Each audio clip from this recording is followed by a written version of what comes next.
ഞാനിന്ന് സിമ്പിളായിട്ട് പുളിഞ്ചിയാട്ടോ ഉണ്ടാക്കുന്നത്. ഞാൻ 250 പുളി കൊണ്ടാണ് ഉണ്ടാക്കുന്നത്. അത് ഞാൻ ചൂടുള്ള വെള്ളത്തിൽ കുതിർത്തി വെച്ചിട്ടുണ്ട്. പിന്നെ ഞാനിതാ ഇഞ്ചി, പച്ചമുളക്, കറിവേപ്പില ചെറുതായിട്ട് കൊത്തി അരിഞ്ഞ് വെച്ചിട്ടുണ്ട്. പിന്നെ ഞാൻ ശർക്കര ഉരുക്കിയിട്ട് അരിച്ച് വെച്ചതാട്ടോ. അതൊരു 6 ആണി ശർക്കരയാണ്. പിന്നെ ഞാൻ പുളി ഇതെല്ലാം പിഴിഞ്ഞെടുത്ത് ചണ്ടിയൊക്കെ കളഞ്ഞ് വെച്ചിട്ടുണ്ട് കേട്ടോ.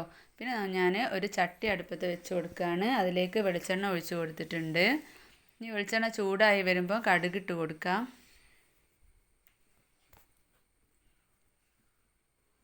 കടുകൊന്ന് പൊട്ടി വന്നാൽ ഇഞ്ചിയും പച്ചമുളകും കറിവേപ്പിലയും കൂടെ അതിലേക്ക് ഇട്ട് കൊടുക്കാം. പിന്നെ നമ്മൾ തീ സിമ്മിലാക്കിയിടണം കേട്ടോ. എന്നിട്ട് ചെറുങ്ങനെ അങ്ങനെ ഇളക്കി കൊടുക്കുക, ഇടയ്ക്കിടയ്ക്ക് ഇളക്കി കൊടുക്കുക. അപ്പോൾ ഇഞ്ചിയൊക്കെ നന്നായിട്ട് മൂത്ത് വരും. ഇപ്പോൾ ഇതാ ഒരു 5-8 മിനിറ്റ് ആയപ്പോൾ ഇതാ നന്നായിട്ട് മൂത്ത് വന്നിട്ടുണ്ട്. മോന് സ്കൂളിലേക്ക് വേണ്ടിയിട്ടാട്ടോ ഞാനിത് ഉണ്ടാക്കുന്നത്. അപ്പം ഇന്ന് സ്കൂളിൽ സദ്യയും കാര്യങ്ങളൊക്കെ ഉണ്ട്. അപ്പോൾ ഓരോ ക്ലാസ്സിലുള്ള കുട്ടികൾ ഓരോന്നാണ് കൊണ്ടുപോകേണ്ടത്. അപ്പോൾ അത് നന്നായിട്ട് മൂത്ത് വന്നിട്ടുണ്ട്. ഇനി ഇതിലേക്ക് നമ്മൾ അരിച്ച് വെച്ച പുളീൻ്റെ വെള്ളം ഒഴിച്ച് കൊടുക്കാം കേട്ടോ.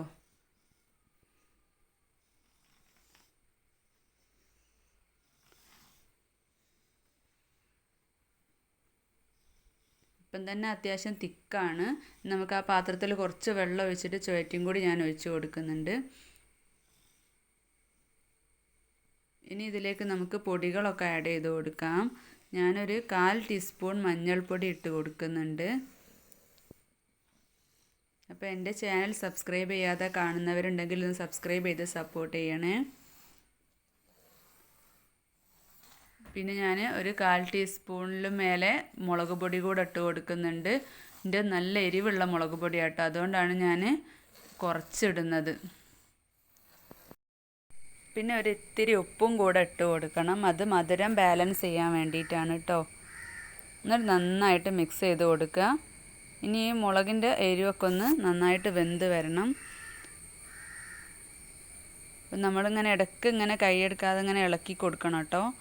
ഇനി നമുക്ക് ഉരുക്കി വെച്ച ശർക്കര അതിലേക്ക് ഒഴിച്ച് കൊടുക്കാം കേട്ടോ.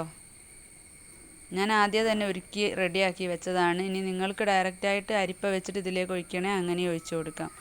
ഇനി നന്നായിട്ട് ഇതൊന്ന് കുറുക്കിയെടുക്കണം. അപ്പം ഒരു 5 മിനിറ്റ് ഇതിങ്ങനെ ഇളക്കി കൊടുത്ത് തിളപ്പിക്കുക.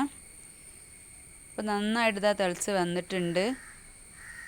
ചെറിയ രീതിയിൽ ഇതാ കുറുകി വന്നിട്ടുണ്ട്. അപ്പം നമുക്ക് ടൈറ്റ് ആക്കാൻ വേണ്ടിയിട്ട് 1 സ്പൂണ് പത്തിരിപ്പൊടി കേട്ടോ ഞാൻ ഇട്ട് കൊടുക്കുന്നത്. അത് ചെറിയ തീയിൽ വെച്ചിട്ട് ഇട്ടിട്ട് നവയെ മിക്സ് ചെയ്ത് കൊടുക്കുക. ഇനി നിങ്ങളിൽ അരി വറുത്ത് പൊടിച്ചതുണ്ടെങ്കിൽ അതാട്ടോ ഇതിനേക്കാളും ടേസ്റ്റ്. കണ്ടോ, അപ്പം നല്ല തിക്കായിട്ടുള്ള പുളിഞ്ചി കിട്ടിയിട്ടുണ്ട്. ഇത് തണുക്കുമ്പോഴേക്കിനും ഒന്നുകൂടെ തിക്കായിട്ട് വരും കേട്ടോ. അപ്പോൾ തണുത്തതിന് ശേഷമുള്ളത് ഞാൻ കാണിച്ചു തരാം. എൻ്റെ ആദ്യത്തുള്ള വീഡിയോസൊക്കെ ഞാൻ ഡിസ്ക്രിപ്ഷനിൽ ലിങ്ക് കൊടുക്കുന്നുണ്ട് കേട്ടോ. അപ്പോൾ എല്ലാവരും ഒന്ന് പോയി ചെക്ക് ചെയ്യണേ. പിന്നെ ലിങ്കിൽ കയറാത്തവരൊക്കെ ഒന്ന് ചാനലിൽ പോയിട്ട് താഴോട്ടൊന്ന് വീഡിയോ എല്ലാം ഒന്ന് ചെക്ക് ചെയ്ത് നോക്കണം കേട്ടോ. അപ്പോൾ അതാ തണുത്ത് കഴിഞ്ഞപ്പോൾ അതാ ഇത്രയും തിക്കായിട്ടുണ്ട് കേട്ടോ. ഇപ്പോൾ സിമ്പിളാണ്, ഒരു ബുദ്ധിമുട്ടുമില്ല ഉണ്ടാക്കാൻ. അപ്പോൾ എല്ലാവരും ഇതൊന്ന് ട്രൈ ചെയ്ത് നോക്കണേ. അപ്പോൾ അടുത്ത വീഡിയോ ആയിട്ട് കാണുന്നത് വരെ ബൈ.